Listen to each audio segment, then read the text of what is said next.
¿Qué tal? ¿Cómo está? Le damos la bienvenida a El Explicador de Enrique Ganem y María de Los Ángeles Aranda. Seguimos, como siempre, buscando artículos significativos en la lucha contra COVID-19 en revistas arbitradas, es decir, en las revistas científicas de a verdad, pues. Y en esta ocasión tenemos uno publicado en el Journal of Allergy and Clinical Immunology, es decir, revista de alergias y de inmunología clínica. Hemos hablado antes de esta revista y desde luego es una publicación bastante respetable. En una sección que se llama In Practice, en la práctica, aparece este trabajo realizado en la ciudad de Cleveland, en los Estados Unidos. Tiene tiempo que se busca reducir el fenómeno de inflamación asociado con el COVID-19 intermedio y severo. Acuérdese de que hemos hablado de lo que significa clínicamente el término inflamación. En términos coloquiales, inflamación es cuando tiene usted alguna parte de su cuerpo hinchada, enrojecida, muy sensible. En términos más precisos, la inflamación ocurre cuando un tejido se vuelve más permeable a los fluidos del cuerpo como consecuencia de la liberación de ciertas sustancias que actúan como mensajeros entre las células del sistema inmune. Las sustancias que usa el sistema inmune para comunicarse se llaman colectivamente factores de transferencia y hemos dicho que existen muchas categorías. Dentro de cada categoría existen a veces muchas subcategorías y dentro de cada subcategoría pueden existir muchas sustancias diferentes. El lenguaje químico que utiliza el sistema inmune para coordinar sus esfuerzos es bastante complejo y apenas estamos empezando a descifrarlo. Y como consecuencia de este desciframiento parcial han aparecido algunas terapias muy interesantes. Por ejemplo, ha sido posible controlar de manera limitada, pero bueno, ha sido posible contener muchos casos de artritis reumatoide, etcétera, etcétera, etcétera. La inflamación es un proceso necesario para hacer llegar células del sistema inmune al lugar en donde debe haber una infección. El problema es que si las señales son producidas de manera equivocada por el motivo que sea, se pueden inflamar partes del cuerpo que no deberían ser tocadas por el sistema inmune. Por ejemplo, si ocurre una inflamación severa en los pulmones, estos se pueden llenar de líquido y la persona se puede asfixiar. Más o menos lo que ocurre con los casos terminales de COVID-19. Si tiene usted un proceso inflamatorio más leve pero continuo en todo el organismo, empieza usted a experimentar alteraciones importantes en el funcionamiento general del cuerpo. Alteraciones que son severas, por ejemplo, se hace más probable una diabetes, se hace más probable la hipertensión, como consecuencia de esto se hace más probable problemas cardiovasculares, el cáncer, etcétera, etcétera, etcétera. El entender el fenómeno de la inflamación y el controlarlo ha sido una de las muchas prioridades de la medicina moderna, en particular de la inmunología y de otras disciplinas, de la reumatología y otras disciplinas asociadas. El caso es que tenemos ya sustancias que actúan como antiinflamatorios. Algunas de ellas funcionan a nivel local, se pueden utilizar en pomadas, por ejemplo. Otras, cuando se las toma usted en forma de pastillas o son inyectadas, etcétera, pueden afectar a todo el cuerpo. Los antiinflamatorios en general tienden a reducir la actividad del sistema inmune y solamente por eso deben ser utilizados con reservas, porque pueden hacer que el sistema inmune deje de responder correctamente a una infección. Cuando comenzó la pandemia de COVID-19, se llegó a pensar, por esta lógica que le acabo de mencionar, que lo peor que se podía hacer era tomar algún antiinflamatorio al inicio de la infección, porque esto podría reducir la capacidad del sistema inmune para defender al cuerpo. A lo largo de la pandemia hemos aprendido, al principio para nuestra sorpresa, que el uso correcto de antiinflamatorios en el momento apropiado puede reducir la severidad de un ataque de COVID-19. Puede hacer la diferencia entre la vida y la muerte en los casos más severos. De hecho, entre las terapias parciales, las terapias de soporte que existen contra COVID-19, que son las únicas que existen, todavía no tenemos una cura, pues se encuentra el uso de antiinflamatorios importantes. Algunos antiinflamatorios, como el ibuprofeno, no utilizados de una manera racional, no tienen un efecto a largo plazo importante en el organismo. Si usted mal usa incluso un antiinflamatorio simple como el ibuprofeno, puede llegar a meterse en problemas, pero es difícil hacerlo. El ibuprofeno no es un medicamento de uso delicado y por eso puede usted comprarlo en farmacias, incluso en tiendas de conveniencia, sin receta. Hay otros antiinflamatorios mucho más delicados con los que hay que irse con pies de plomo. Es bien importante no autorrecetarse. Estos antiinflamatorios son derivados de un antiinflamatorio que se utilizó hace ya bastantes décadas y que al principio era una verdadera maravilla, acababa con toda clase de inflamaciones rápidamente. Pero con el paso del tiempo nos dimos cuenta que la alteración en el sistema inmune generada por este antiinflamatorio muchas veces tenía consecuencias años después de haber retirado el medicamento. Estoy hablando de la cortisona. El uso de cortisona para reducir inflamación se empezó a hacer popular como consecuencia, por ejemplo, de los primeros trasplantes. Es necesario bajar la actividad del sistema inmune para evitar que el cuerpo destruya ese nuevo hígado o esa nueva córnea que ha implantado usted. Los antiinflamatorios, la cortisona en particular, también se empezó a utilizar en grandes cantidades para el tratamiento de algunas enfermedades que tienen algo que ver con inflamación, incluso el cáncer. Con poco éxito, hay que decirlo, que la cortisona no cura el cáncer, ni siquiera reduce su desarrollo, aunque sí puede apoyar el tratamiento anticáncer en algunas circunstancias muy específicas. El caso es que con el paso de los años se han descubierto otras sustancias parecidas a la cortisona que tienen un efecto en el sistema inmune también muy intenso. La cortisona y sus derivados pueden apagar el funcionamiento de todo el sistema inmune de una manera muy efectiva, y cuando son aplicados bajo vigilancia médica se puede controlar hasta dónde se quiere apagar el sistema inmune, y esto permite mejorar en mucho cierto tipo de terapias. Uno de los derivados de la cortisona, que ya hemos mencionado en otras ocasiones, resultó ser razonablemente efectivo para reducir el riesgo en pacientes severos de COVID-19. Lo hemos comentado en su momento. Bueno, pero ¿por qué se utilizaron antiinflamatorios que reducen la actividad del sistema inmune contra una enfermedad viral? Pues porque nos dimos cuenta también, como consecuencia de los estudios de emergencia que se empezaron a hacer en COVID-19, que el virus normalmente es eliminado por el sistema inmune muy rápidamente. En cuestión de 1 a 2 semanas de haberse iniciado la infección, el virus ya fue eliminado del cuerpo. La enfermedad severa parece que tiene que ver más con un mal funcionamiento del sistema inmune. Se queda sobreactivado el sistema inmune de alguna manera, que estamos empezando a entender cada vez con más detalle. Entonces, cuando se empieza a desarrollar una enfermedad más importante, COVID-19, muchas veces el virus ya está empezando a desaparecer o ya desapareció por completo del cuerpo. Lo que hay que controlar entonces es el proceso de inflamación que se queda después de que desaparece el virus. Y este proceso de inflamación pues se puede controlar desde luego con antiinflamatorios importantes, antiinflamatorios poderosos, por ejemplo derivados de la cortisona.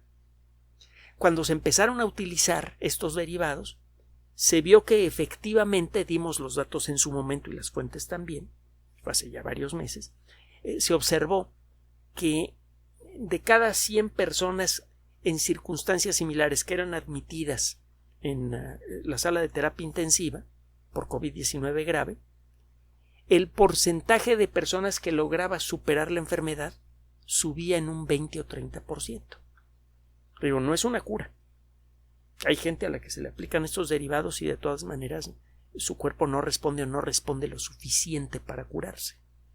pero el hecho es que sí aumenta de manera sensible la probabilidad de que la persona sobreviva a la enfermedad.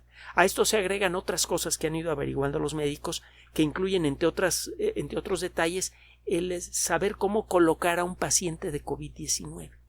Parece que al colocarlo boca abajo de cierta forma, también lo comentamos en su momento, la probabilidad de que el paciente supere la enfermedad aumenta un poquito.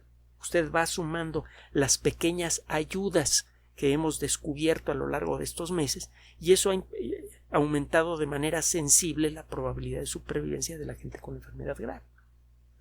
Pero bueno, lo que uno quisiera es evitar la enfermedad grave. Ya entendimos que lo primero que hay que hacer es vacunarse, evitar que el virus llegue a desarrollarse lo suficiente para que dispare en personas susceptibles la enfermedad grave. No entendemos bien exactamente qué cosas hacen que una persona desarrolle la enfermedad grave. Mucha gente que enferma de COVID-19 y la mayoría tiene enfermedad asintomática o ligera, cuando mucho intermedia. No pasa de una fiebre fuerte, molestias desagradables y un susto. Pero en una fracción afortunadamente pequeña de la gente que enferma se desarrolla la enfermedad grave. Y esa sí es muy, muy delicada. Bueno, pues hay que evitar llegar a eso. ¿Cómo? Primero que nada, con las vacunas, que ya vimos que son extraordinariamente efectivas para reducir la probabilidad de desarrollar la enfermedad grave.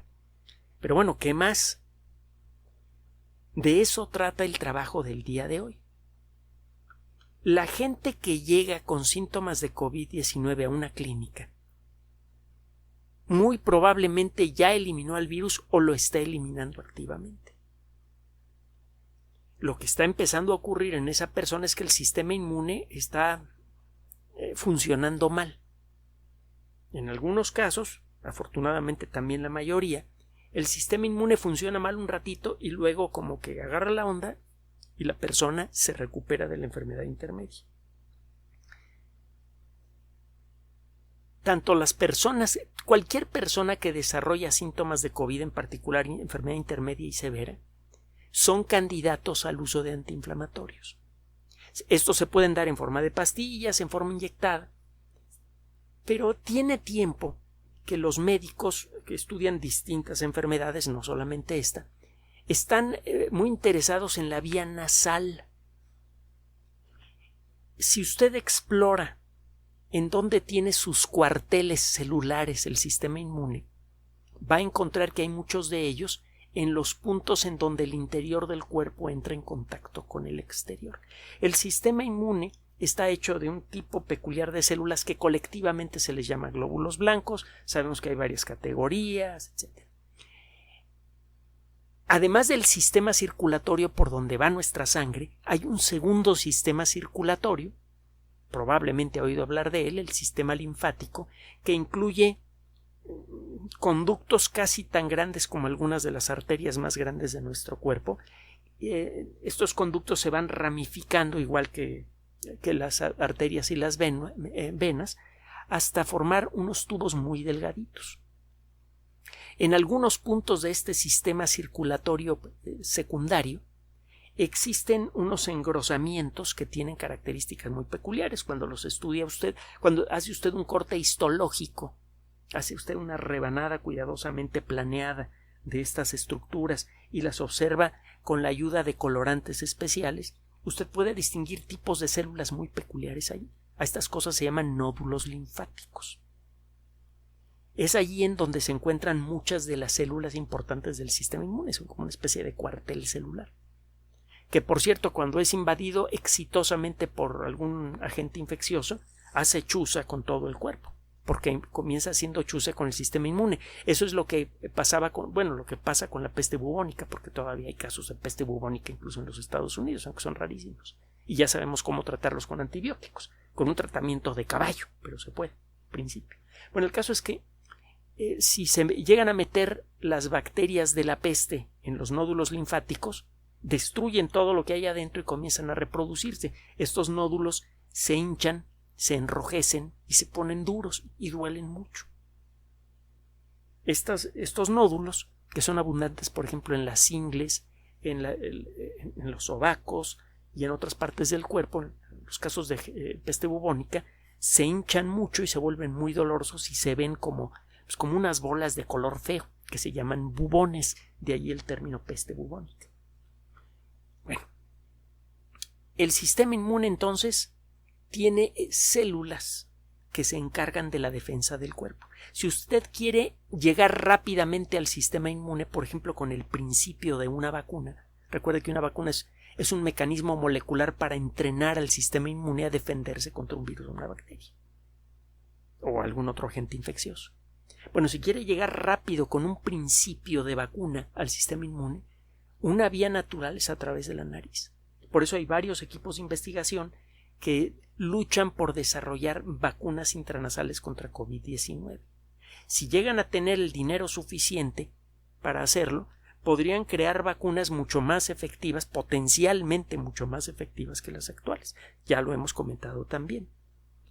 Bueno, si usted quiere apagar al sistema inmune, o cuando menos enviar un mensaje molecular para decirle que le baje la crema de sus tacos, lo que necesita usted es llegar a la mayor cantidad de células por el camino más corto posible, a la mayor cantidad de células del sistema inmune por el camino más corto posible, y ese camino es de nuevo cualquier zona del cuerpo que sea rica en nódulos linfáticos.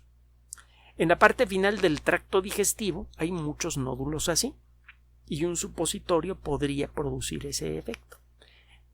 Una forma más rápida, menos molesta y más elegante es buscar en el otro extremo del aparato digestivo y en el extremo del aparato respiratorio.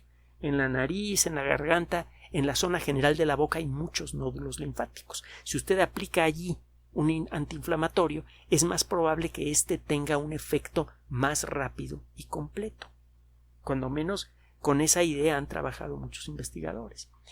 Usted habrá visto, por ejemplo, que la gente que tiene asma utiliza unos respiradores especiales que hacen llegar un antiinflamatorio muy efectivo con mucha rapidez a donde se le necesita, al tracto digestivo, al tracto respiratorio, quiero decir. Bueno, no es un accidente que esta investigación se haya hecho en el Centro de Alergias y Asma de la clínica Cleveland en los Estados Unidos. Repito la fuente del artículo: Journal of Allergy and Clinical Immunology, en la sección que se llama In Practice. ¿Qué hicieron estas personas? Llevaron de cerca un seguimiento de 72.147 personas que salieron positivas para COVID-19 de 18 años de edad para arriba. Estas personas fueron admitidas en el sistema de salud de la clínica Cleveland, que tiene varios centros, entre el 1 de abril de 2020 y el 31 de marzo de 2021, es prácticamente un año. De este grupo, 12.608 personas, 17,5%, fueron hospitalizadas. 2.935, el 4.1%, fueron admitidas en la sala de terapia intensiva y desgraciadamente 1.880, el 2.6%, murieron durante la hospitalización. Bueno, de este gran grupo de 72.147 personas, 18.187, como el 14% de todas, estaban recibiendo terapias derivados de la cortisona, de corticosteroides nasales, por otros males, por otros problemas con el sistema inmune. Hay gente que necesita este tipo de productos aplicados a través del inicio del sistema respiratorio. Ya dimos el ejemplo del asma. Bueno, estos investigadores se pusieron a ver cuál era la evolución de la gente en este gran grupo de 72.147 personas, cuál era la evolución promedio de la gente que estaba recibiendo esa terapia antiinflamatoria al momento de llegar a la clínica. Y lo que encontraron es muy valioso. Encontraron que la gente que estaba utilizando estos corticosteroides intranasales tenían un 22%, una probabilidad de ser hospitalizados un 22% menor. Había un 23% menos era un 23% menos probable ser admitido en la sala de terapia intensiva y la probabilidad de morir era un 24% menor. Este estudio es desde luego un estudio inicial hecho aprovechando la oportunidad de que estaban llegando muchas personas que salían positivas a COVID-19 y que por necesidad estaban utilizando este tipo de productos. No se hizo el experimento con ellos. Esto es más bien una observación. Se aprovechó la oportunidad para ver si de los datos que se habían obtenido a lo largo de ese año había algún indicio que pudiera sugerir una forma de reducir la mortalidad e incluso la permanencia en el hospital de los pacientes. Se hizo énfasis en el caso de los corticoides, de los derivados de la cortisona, de los corticoides, por todo el rollo que le eché al principio. No se sabe todavía exactamente qué papel tienen ya a nivel molecular explícito estas sustancias en el curso de la enfermedad. Lo cierto es que aumentan la probabilidad de sobrevivir a la enfermedad de manera importante, casi en un cuarto, casi en un 25%, sube un cuarto la probabilidad de sobrevivir a la enfermedad si se llega a declarar la enfermedad fuerte.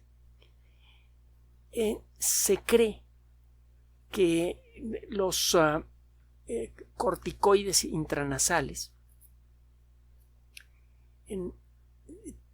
probablemente están bloqueando el funcionamiento correcto de la proteína que se encuentra en la superficie de las células de la nariz, que le sirve de agarre a COVID-19. Esa proteína es la ACE2 de la que hemos hablado. Las células que encuentra usted en la mucosa nasal, en el interior de la nariz, en la parte de atrás de la garganta, tienen una gran cantidad de proteínas de este tipo en su membrana celular. Para utilizar los términos que se utilizan ahora en el mundo de la genética, las células de la membrana intranasal, de la mucosa intranasal, expresan mucho la proteína ACE2. Cuando usted dice que una proteína se expresa, es porque la maquinaria celular está continuamente fabricando esa proteína a partir de la información genética que está en el interior del núcleo. Recuerde que también hemos platicado de cómo va el rollo. Esas células están fabricando mucha proteína ACE2 que acaba llegando a la membrana de la célula y que tiene otras funciones. Ya hemos platicado también en su momento qué es la proteína ACE2. Desgraciadamente, por accidente evolutivo, este virus sabe agarrarse a esa proteína, sabe meterse en el interior de esas células y sabe ordenarle a esas células que se pongan a fabricar copias del virus. Si el virus se llega a establecer allí, en muy poco tiempo hay muchas células enfermas, porque en el momento en que una célula se enferma empieza a emitir copias del virus y prácticamente todas las células de alrededor son susceptibles al virus. Empieza usted con una célula infectada y al poco tiempo tiene montones. Acuérdese de que de cada célula infectada pueden salir 100,000 copias o más de un virus.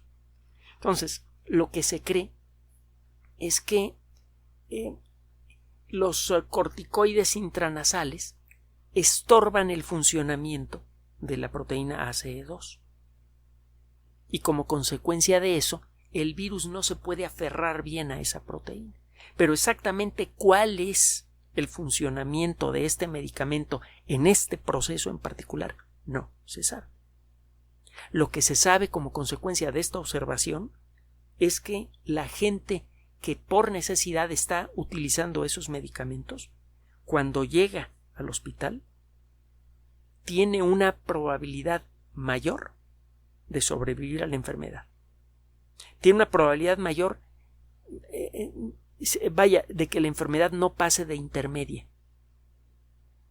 Si de arranque la probabilidad, se vio que es menos probable que una persona llegue al hospital si está utilizando ese tipo de productos. Si ya llegó al hospital, la probabilidad de que la enfermedad severa se vuelva grave es más baja en estas personas que en el resto de la población. Y si ya se hizo grave, la probabilidad de que ocurra un desenlace fatal es sustancialmente menor en las personas que utilizan este tipo de productos. Ahora, mucho, mucho, mucho cuidado, por favor. No se autorrecete. No vaya a conseguir uno de estos respiradores. No todos los productos que se usan con respirador o con algún otro aplicador de este tipo sirven. Pero eso sí, todos ellos pueden tener un efecto muy severo en el organismo. Los corticoides, todos en general, son medicamentos de uso delicado. Usted, por usar este tipo de productos de manera descontrolada, puede llegar a tener problemas graves con su sistema circulatorio, puede llegar a tener problemas graves, se puede desarrollar una diabetes, puede tener problemas de hipertensión y un montón de otros problemas. Este tipo de medicamentos deben ser aplicados por orden médica y bajo vigilancia médica. Pero por la parte positiva, el uso, si un médico vigila la aplicación de estos medicamentos, se pueden usar un tiempo y luego dejar sin consecuencias negativas para el cuerpo. Solo que hay que saber cómo empezar a aplicarlo, hasta dónde aplicarlo y cómo dejarlo. Y todo eso solamente lo sabe un médico. Entonces no se autorrecete, por favor. Pero, ya dejando el rollo de la autorrecetada de lado, de pronto los médicos, las personas que trabajan en el área de recepción de pacientes en un hospital, empiezan a ver la posibilidad, que podría confirmarse en el corto plazo si se hacen estudios más precisos, de arranque al momento de que una persona llega al hospital y sale positiva de COVID-19, decirle: mira, vas a utilizar este producto de tal y tal y tal manera y te vas a checar la presión y te vas a checar esto, a checar esto durante las X semanas que va a durar el tratamiento. Llega una persona, le dicen: eres positiva para COVID-19, y de arranque, a juicio del médico, se le podría dar este tipo de productos con una orden muy explícita de cómo usarlo, y esto podría reducir en mucho el ingreso en hospitales y de las personas ingresadas reducir mucho la probabilidad de la enfermedad grave, etc. Es una muy buena noticia que se suma a otras noticias similares de otros medicamentos de segundo uso que se ha visto por distintos motivos que pueden reducir, o cuando menos hay la sugerencia de que pueden reducir la gravedad de la enfermedad. Esto súmele las buenas noticias sobre las vacunas que siguen llegando y las buenas noticias en general que vienen de todos los rincones del mundo de la ciencia que se están abocando a luchar contra COVID-19. Entonces, ya sé que ya estoy aburriendo con esto, pero es que si no nos repetimos muchas veces esto se nos puede olvidar. Por favor, hágale caso a quien debe hacerle caso, a la gente que sabe. Por favor, no se autorrecete. Por favor, no se le olvide utilizar la mascarilla correctamente. Mantenga la distancia social, vacúnese y mantenga la calma. Gracias por su atención. Además de nuestro sitio electrónico www.alexplicador.net, por sugerencia suya tenemos abierto un espacio en Patreon, El Explicador Enrique Ganem, y en PayPal, elexplicadorpatrocinio@gmail.com, por los que gracias a su apoyo sostenemos este espacio. Puede usted descargar gratuitamente estos audios en formato MP3 en Spotify y en iTunes como El Explicador Sitio Oficial y en SoundCloud como El Explicador, y con formato de video en YouTube en El Explicador Sitio Oficial. Recuerde nuestras redes sociales de siempre: Twitter Enrique-Ganem y en Facebook Enrique Ganem Sitio Oficial, El Explicador y los grupos que usted ya conoce. Finalmente, El Explicador siempre somos María de Los Ángeles Aranda y Enrique Ganem. Gracias.